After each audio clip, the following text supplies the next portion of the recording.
Welcome back, everybody. We are now here in the Week 2 recap and analysis, and I have special guest now sitting at, what's your record now? 0-2, magically. 0-2. A little more bust than boom this year. Man, tell that to all of my running backs. If I pick you up on the waiver wire, I apologize to you already.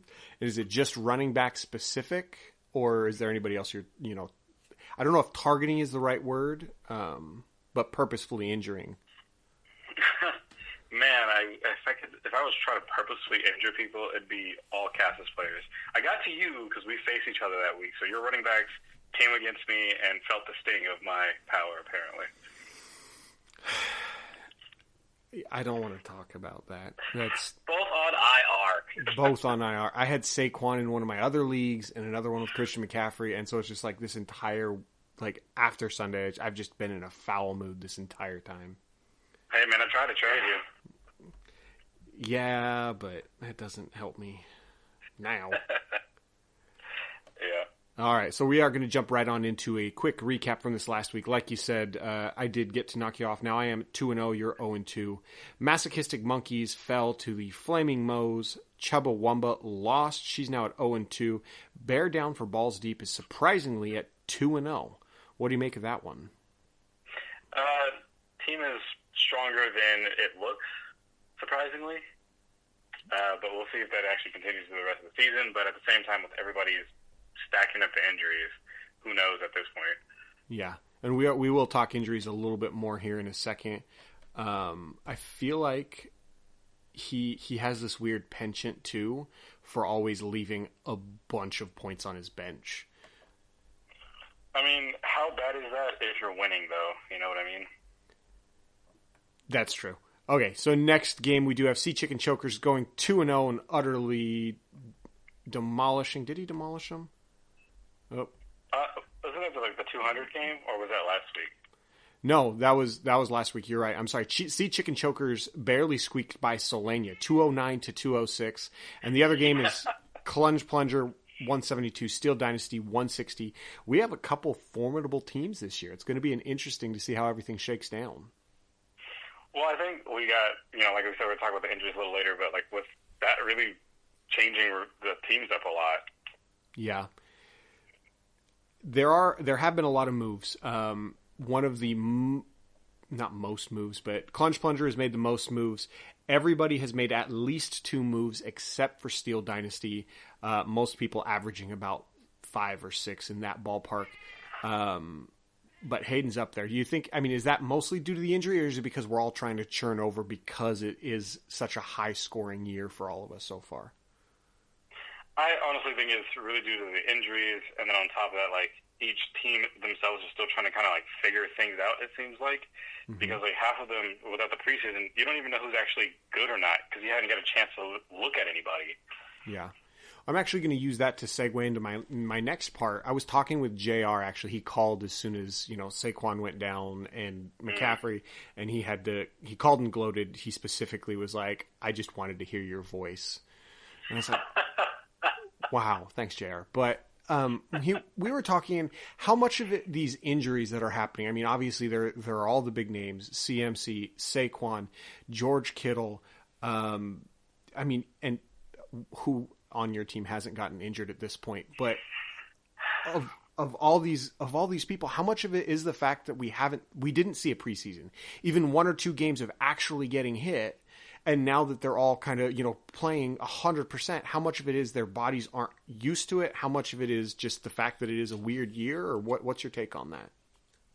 Well, I think it's a combination of both things. The fact that this year has been weird, and then on top of that, the fact that there wasn't OTAs, training camps, everything was virtual, and on top of that, before things happened, things got shut down. So some of these athletes weren't even working out like they would normally do, and most times they work their way into shape with preseason and OTAs and stuff, but they didn't have any of that. So you're going out there, you haven't really ran that much, and you're told to go full bore, and you're pulling hammies and people messing up knees, and I feel like there's other players like Saquon who are just trying too hard. Same thing with Carson Wentz, trying too hard, and it's just man, it's a rough year. Yeah, it's definitely gotten off to a rougher start. But so far, I mean, looking at the NFL as a whole, with taking injuries into consideration, obviously guys like Kittle are going to come back. So I imagine San Francisco is going to get a little stronger as the year goes on. But you see, Garoppolo's hurt though too. He is. I mean, but I mean, even Arizona is killing it. Russell Wilson's killing it for NFC West. Denver's quarterback went down. I mean, all over the place. There are these just injury after injury. How much do you think is shaken up at the top? Who do you have as Super Bowl favorites at this point? Man, honestly, I don't even want to pick a Super Bowl pick yet. I'm at the point where I'm like, man, let me wait until like week 5 or week 6 to see which teams are actually going to shake out and still be like real teams. Because right now it's like the Buccaneers looks terrible, and Tom Brady, in my opinion, still looks terrible. Yeah. But they won a game. And so it's like, okay, well, the Lions can only put the first half of games together, apparently, and then they just fall short. So, and, Phillip Rivers is still Phillip Rivers over there in the Colts, so that's, streamlined defense alert there. You're facing Phillip Rivers, you're going to get a pick at least. The Chiefs had that really tough game against the Chargers, so, we'll see if, Chargers are just smart enough not to put in Tyrod Taylor again. Well, come on. Did you hear what happened to him now? Well, he got that. All I heard was that he was in practice. He got the chest injury. Herbert came in because they only gave him 5 minutes of time before they told him they was going to start. But I don't know what ended up happening after that. Tyrod Taylor actually has a punctured lung, and so he's out. Like the report I read today, he's out indefinitely. I mean, until he can heal up. That's intense. So.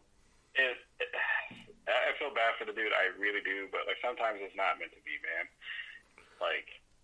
No. Yeah, it's not meant to be. Yeah, I don't know. Well, and the amount of work Justin Herbert was putting in, I feel like if they switched back to him, the coaching staff all should have been fired because he was. If you can compete, I mean, obviously some of that is defense, which I do need to talk about in waivers here in a little bit. But I mean, if you can stand toe to toe with the Patrick Mahomes. I mean, what do you make of it? Well, the one thing is, everybody was, freaking out about that game. It's it's a divisional game. What would you expect? The Chargers play the Chiefs 2 times a year, and especially since they've got Mahomes, they played them the most. So it's of course, the Chiefs, especially their defense, are going to know what to expect. Now, it's just the offense, can they be competent? And that's the thing with Phillip Rivers. It was the same thing with Jameis Winston. The offense is competent. It just stop throwing picks. So it's if he can go out there and at least give them a fighting chance, hey, they got a shot. And I believe the receivers are now much worth more to pick up if the kid actually can show that he is at least decent. Sure. Okay, so let's talk some of these old quarterbacks as the second week waivers have gone through today, and we're looking into some of the stuff that people did pick up. There are guys like grab that Minshew magic. What's that? So Haley's trying to get some of that Minshew magic, Chumbawamba. She picked up Minshew? She picked up Minshew because she's got Drew Brees as her starter, who nobody should have as their starter this year. Yeah. Well, I mean, how much of that? I mean, there are guys I'm even looking at these waivers, right? Emmanuel Sanders, you had Rob Gronkowski, who was drafted too, and I'm pretty sure there was a lot of crap thrown at Arthur for trying that stack out. I literally wrote that down as something because he dropped Rob, and I was like, well, what did you expect? Everybody told you to stay away from it, but he went anyway. It's what? Yeah, well, he always seems to like shooting from the hip when it comes to draft. I don't know how he's 1-1 at this point, but we'll see how that goes. The sneaky kicker pickup he did, they scored him 17 points. I like how, I don't know if if anybody else has really noticed or picked up and started using it, but I like how Yahoo has started notifying us that moves are made. It tells you everybody's transaction, yeah. I mean, it's nice on the one hand, but then on the other hand, when I'm sitting here thinking about it and I'm like, what am I going to do this week? Then all of a sudden this notification goes off and I'm like, son of a bitch, Hayden, what are you damn it. Oh yeah, I was gonna point out too, because you called Haley out for that Greg Olsen pick, and you know who she dropped this week? Greg Olsen. Oh, immediate. She doesn't listen. She doesn't listen to these, but I'm pretty sure she had her ear up to the door when I was recording. But that's, anyways. What other waiver wire picks from last night, from this morning, whatever? Who do you think is going to be good? Do you think like Mike Davis is really going to be able to jump into that CMC role, or Dion Lewis? What are your thoughts? That's the thing. It's like, especially like when it comes to picking up people, like it's a crapshoot right now, because it's like it was able to actually be seen, so everybody's getting tested out again for the new offenses and all that kind of stuff. Mm-hmm. And it's like, well, but at the same time, like running backs did go down, starting running backs too. So all those backups are worth being picked up, because you don't know. And especially like with, I always tell everybody, like with me being this low on the waiver wire, everybody's making like picks, even if they wouldn't, because it's like, oh, okay, well, if I don't do it now, eventually these people are going to pick them up as it is. One of the things is, again, something you pointed out too, was the defense for Zach. Mm-hmm. I mean, media dropped that, because how you gonna lose to the Raiders? Saints D, huh? Making us look good. That's funny. So, do you think Tampa Bay is going to do much better for him this week? Well, yeah, Tampa Bay's defense is solid. I don't care what anybody says. Like, they were solid going into last year even. It's just, man, Tom Brady, man. Yeah. Yeah, man, it's rough looking. Yeah, there was an article I saw today that saying that the locker room in there has already shifted from the hype of, TB12 and everything so exciting, greatest quarterback of all time, and now all of a sudden they're like, oh, holy crap, what the hell did we do? Well, I mean, and that's the thing. It's like everybody, like the expectations to come in, and man, the perfect thing about this is like this could end up like a Los Angeles Clippers thing. I know nobody in our league really watches basketball besides myself, but the Clippers, signed two great players and had all these expectations to like, oh, it's going to be Lakers and Clippers for the Western Conference Finals, and the Clippers couldn't even make it to the Western Conference Finals. Yeah. They expected just to come in because they're great, but it's like, yeah, just because your team's great doesn't mean you guys are going to have good, cohesion. Yeah. And so, like, if it breaks down because, like, Tom Brady is Mr., button it up, and then you got, like, Mike Evans and all these kind of stuff going to, like, curse him out if he does something wrong, Yeah. Well, I mean, I'm going to circle back here real quick to, aren't the Nuggets really super good, though? I mean, this isn't obviously a basketball podcast, but I feel like Denver's pretty solid. Denver's better than people gave them credit for, because they don't care. Because they're not supposed to be doing what they're doing, and all their role players buy into what they're supposed to do. Nobody's trying to be better than the team. They're just playing as a team. It's the only shot they got. Sounds like New England right now standing behind Cam Newton versus Tom Brady in Tampa Bay, who is, old man grandpa yelling at everybody on the sideline. So, I mean, yeah, but I mean, in New England, you got nothing to lose if you bring in Cam. You really don't. Like, either you let him play the way he plays, and he gets himself hurt. Bill Belichick gets what he wants. He gets a couple wins. He looks like a great guy for bringing in a guy like Cam Newton. But then he gets his quarterback that he's always wanted to start. But if Cam Newton doesn't get hurt and they roll, well, look, Bill Belichick even looks like he's smarter because they won. So, what do you got to lose? Like I said at the draft, if Cam Newton plays a full 16 games, he is generally a top 5 fantasy option. So we'll see how that goes. Oh, yeah, of course. Of course. So 2 other defenses were picked up this week. Tanner picked up the Chargers, which obviously this week playing against Carolina, that's it seems like he's streaming them. So yeah. Well, and then, looking even further on, I don't know if he's going to try to stream them again, but then they go, okay, Tampa Bay, New Orleans, the Jets, Miami, Jacksonville, and then Vegas. Like, that's a pretty good stack. The other one that I liked too was, and I know she doesn't listen to these, but Haley ended up going out and picking up Indianapolis. No, she has Indianapolis. She dropped New England. Yeah. So now, obviously, this next week they're playing the Jets, and then Chicago. Trubisky's, I imagine, is going to go back to being Trubisky. But after that, it's Cleveland, then Cincinnati, then Detroit. So it's like the next several weeks for these streaming options is like, wait and see when they drop them in the hard week. I know Zach's listening to this, but Haley doesn't. I'm just saying. Yeah, I was actually talking to Zach about it because me and him, like, we were talking about, like, we're, like, the few people who actually feel like we listen to these. So, because I was actually at his house on Monday night for the Monday night game. Oh, yeah? Yeah, so we watched the Raiders and the Saints game. And we were, having some chats, and it's like, yeah, some of these, like, the Chargers defense isn't a bad pick, even against, TB12 and Old Man Rivers. Old Man Breeze. Because it's like, you saw Tom Brady that first quarter, the first half, he looked really good, throwing the ball to Mike Evans and everything like that, and then all of a sudden he just fell off a cliff in the second half. Yeah. And same thing with Drew Brees. You saw, like, literally he wouldn't throw it past the first down marker. Like, you would literally see the yellow line on TV, and his receivers were always in front of it. He just would not throw further. And it's like, well, I mean, if you're going into a Saints game where they don't have Michael Thomas, Emmanuel Sanders didn't even look like he was going to try to catch the ball. Like what the heck is that? And what else do they really got out there? Taysom Hill can only take you so far. Kamara was doing his thing, but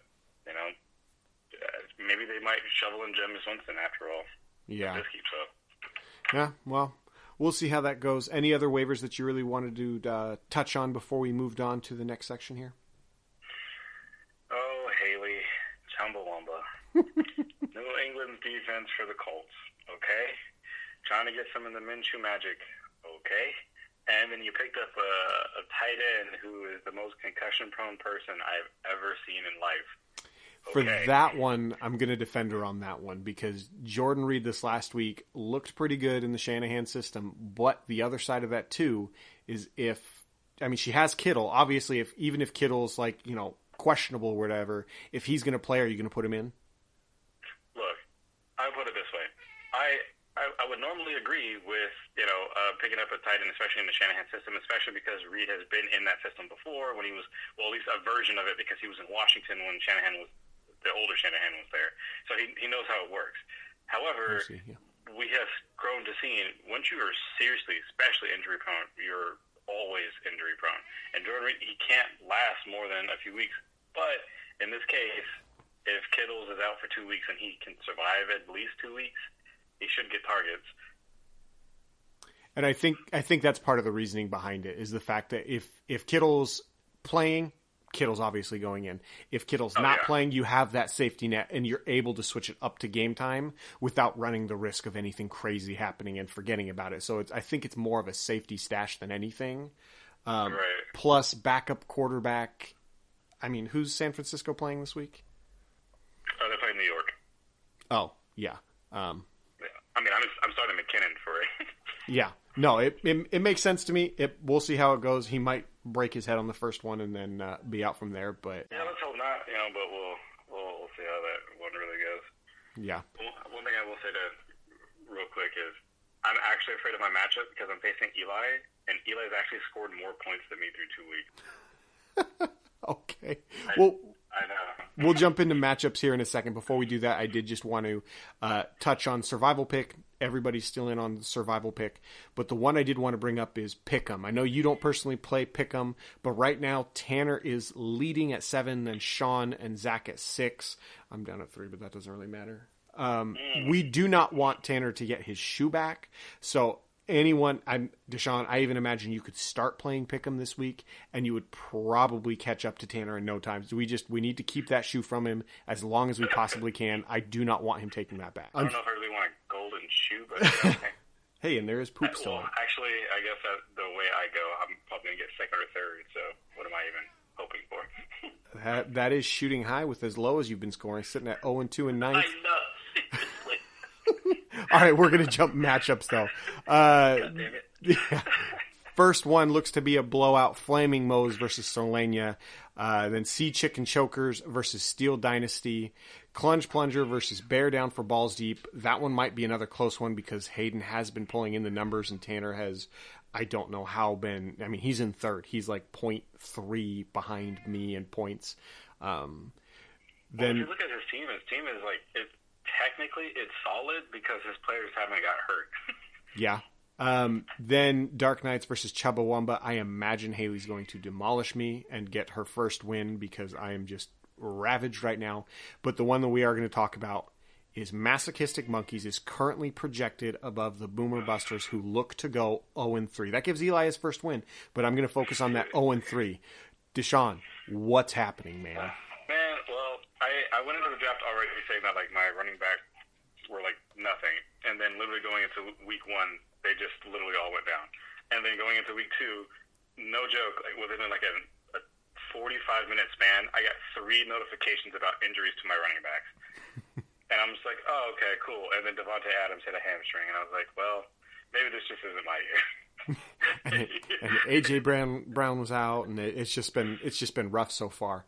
But yeah, like AJ Brown, the first game he was doing like, and then all of a sudden he got hurt. Cam Akers also gets hurt. Marlon Mack just goes on IR. My kicker pick, like I put in our group chat, literally was my best pick that I probably could have made, and it's my kicker. Hey, between him and Mahomes, like, I mean, are those two your 2 highest scorers so far? Or? And actually, Montgomery, the running back from Chicago, who I lucky enough was one of the few things that actually went well for me. You know, I'm not going to lie. I was kind of pissed he came back in the game because I saw it go down. I saw the notification. Yeah. Oh, he went to the locker room, and I was like, oh, here we go. Saquon's down. Yeah. Christian McCaffrey limped off. And I was like, I actually have it. You know, this is going to be okay. And then all of a sudden Montgomery comes back, and I'm like, God damn it. If I would have predicted that Mostert would have went down that early, I would have put in McKinnon last week, and I actually would have got that win. Yeah. But, you know, who knows? You know, who knows? And then Mark Andrews only had like 1 whole catch. Woohoo! Yeah, I mean, part of that was the fact that Houston that was just not obliteration. Like Houston looked awful. Yeah.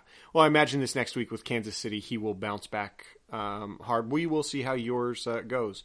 Before we jump into the power rankings, though, sir, I do want to ask, where do you think the biggest upset is going to be this week? Do you have a prediction for, say, the Cass and Sean game, or what are your thoughts for this upcoming week? I got to say, man, Tanner's going to keep rolling, man. Yeah? I don't think there's going to be an upset. He's technically projected to lose. I literally think he's just going to keep rolling. Aaron Rodgers is going to face that New Orleans defense, but I mean, man, that's a. Okay. I'm re-looking at the matchup real quick. Hold on. No, I still believe Tanner's got this. Well, I imagine that would be the upset if Tanner continues to stay relevant, because at the beginning of the season he was projected to come in. I believe it was 9th, and then Arthur was 10th, something like that. So. Arthur's living up to his expectations, but actually, no, he's not. He's only at 4th, so they're right there. But he's riding Seattle pretty hard, but do what you got to do. Yeah. Okay, now we are going to jump on over to the power rankings. There is a little bit of a shakeup from last week. I have not read through them yet, so if I do stumble on them, I apologize in advance. But I'm just going to get your reaction on some of these, okay? All right, week 3 power rankings. It looks like we're going to do a player comp. Sea Chicken Chokers last week was number 2. This week, number 1. Their player comp is Russell Wilson. Like Wilson, Sea Chicken Chokers are playing lights out and look absolutely unstoppable. Only a poor coaching decision, like throwing a slant on the 1-yard line in the final moments of the Super Bowl, can stop them. But nobody could be that stupid, right? Or, you know what's funny about that? It's like I was literally texting some people, and I was like, Russell, everything is like let Russell cook or whatnot. You see that they were 4th and 1 to run the game out. Cam Newton wouldn't even got the goal line stance, but no, you don't learn your lesson, and you throw a freaking fade route on the side 4th and 1, and you miss. Yeah. You could have lost the game on that. Imagine if they would have lost. Everybody would be talking about Russ in a whole different light this week. Yeah. But do you think that's a fair comp? Russell Wilson is kind of like the Sea Chicken Chokers? Well, everybody was crowning Russell MVP last week after 7 weeks, and then he fell off a cliff. So we'll see if Cass's team will repeat Russell's performance, or will Russ carry his team like he does Seattle to the playoffs? Okay. At number 2 this week is the Dark Knights. Last week was number 1. Player comp is Aaron Rodgers. A dominant player when at his best. Aaron Rodgers' biggest weakness might just be his ability to stay healthy in his advanced age. Injuries have ruined multiple seasons of Rodgers' career, but he has bounced back from all of that to remain an elite quarterback. Are the Dark Knights going to be a Rodgers season destroyed by injury, or the following Rodgers season in which he overcomes the injury? Let's all hope for the former.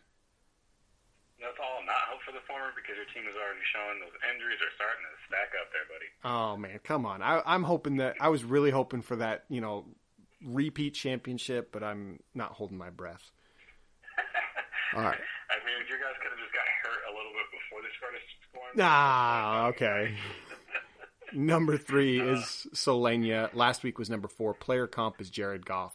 The question has been asked by many, is Jared Goff really that good? Nope. The same question needs to be asked about Solenia. It ain't pretty, but they both just win.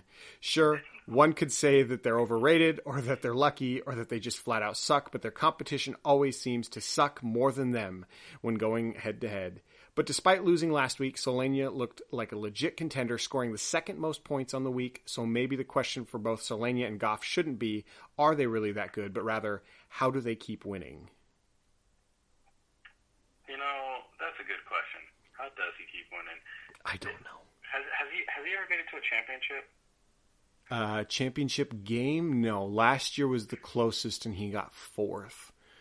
So we're going to call him the Chargers until he proves that he can make it to a championship game. They kept winning. They stack up 10, 11, 12 wins and then get to the playoffs and either win a game or just get knocked out in the game. So, yeah. All right. Chargers all the way there, buddy. Chargers. All right. Number 4, Flaming Moe's. Last week was number 5. Player comp is Dak Prescott. Like Prescott and the Cowboys, Flaming Moe's got off to a slow start and lost their Week 1 matchup, looking horrible in the process. Then came Week 2, and both looked like the players we all thought they would be like this year. A lot of points were put on the board, albeit in an early struggle. Much like Dak 2, Flaming Moe's will probably make the playoffs just to flame out early. I'm just going to say it. The only problem I have with this one is I am pissed at Dak Prescott this last week. He had, 3 rushing touchdowns? Every single one of those, he vultured from Zeke. Pissed me off. No. You have Ezekiel Elliott. He is just trying. He's like, I'm worth $40 million a year. And at the end of the season, he's going to look at those stats and he's like, look at all these points that he scored. And it's like, bullshit. You stole that from Zeke. Maybe this is a weird comparison to Zach and how, I don't know. We could tie that in later. But all I'm saying is, screw you, Dak Prescott. Hey, man, that dude's trying to make his million. Zeke's already got his. Ridiculous. Okay, real quick, while we're on the point of Zeke. Yo, you like your man's new tattoo over his stomach? Yeah, we're going to move on. Number 5. Is the Clunge Plungers. Last week was number 6. Player comps, Tyreek Hill. It seems like easy pickings to choose a player on the fantasy team for said team's player comparison, but this makes too much sense. Both are explosive, loaded with talent, and could go off for mega points at any time. The problem is they could both just as easily turn in a dud in despite of all that talent.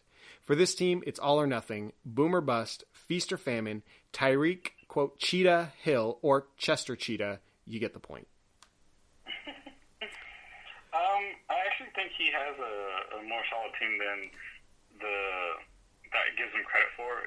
But it kind of depends on because he has Kyler Murray now, so Kyler Murray's actually showing that he can do something. He does have Tyreek Hill, but he also has Julio Jones, depending on how that injury works out. Kenyon Drake seems to be doing pretty good. Juju Smith-Schuster has a better chance now that Ben Roethlisberger is playing better than I thought he would. Mm-hmm. And the rest of the team is not too bad. CeeDee Lamb on the bench. The running back from Jacksonville, is actually tearing it up. Who knew Robbie Anderson was actually going to do at least okay in Carolina? Yeah.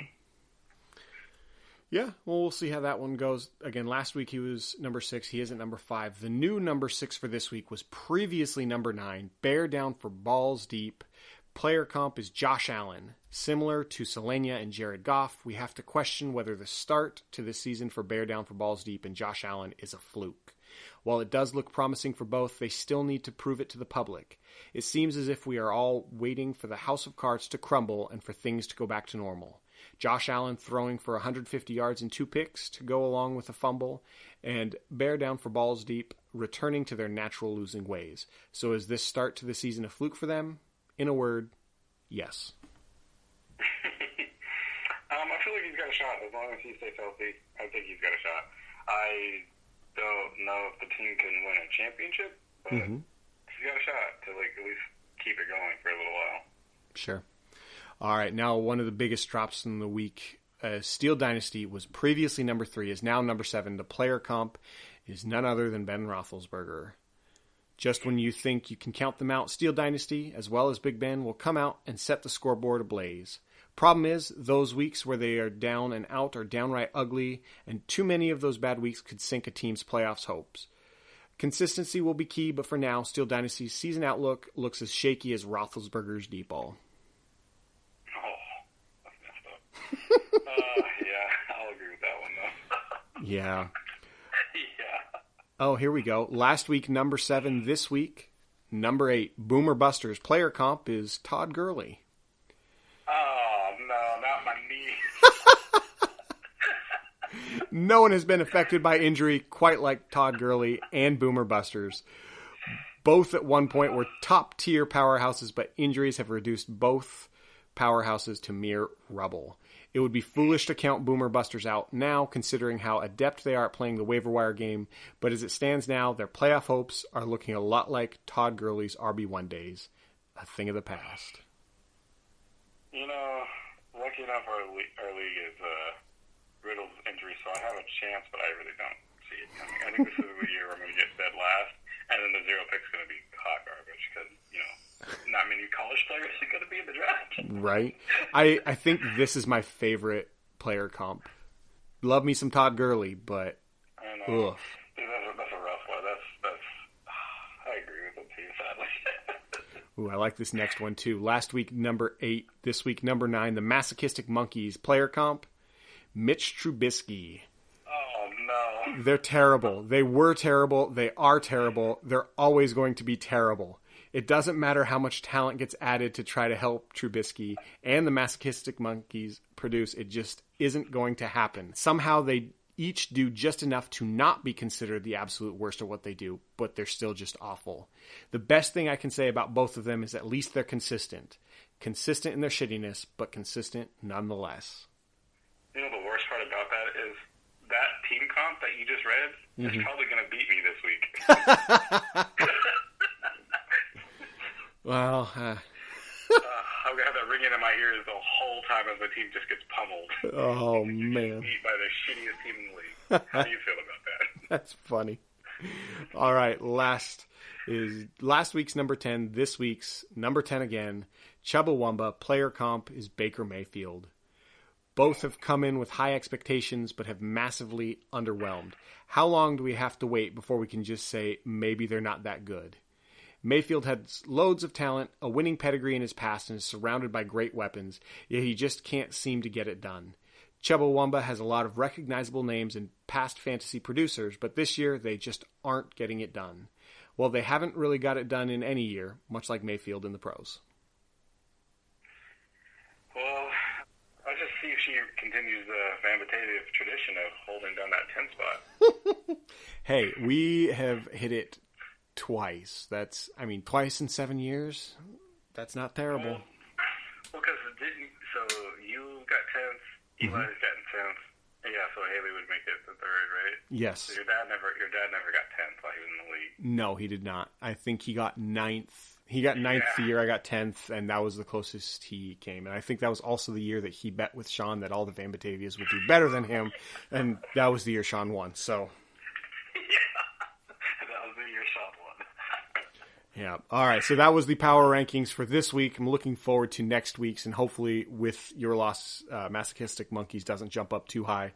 But as we do look to wrap this up, is there anything else you want to add? Especially, is there any trash talk? I know you don't really have much of a leg to stand on. I'm going to say this because I might as well wrap it up. If I lose to Eli, my team's description next week should be Sam Darnold. We're out here seeing ghosts. Okay, fair enough. Well, sir, I appreciate you chatting with me. We will have you back on here at some point. But yeah, otherwise, until next time, sir. Hey, let's go, King Castle. 大切なもの protect my vows. 僕が悪い so let's fighting. Let's fighting.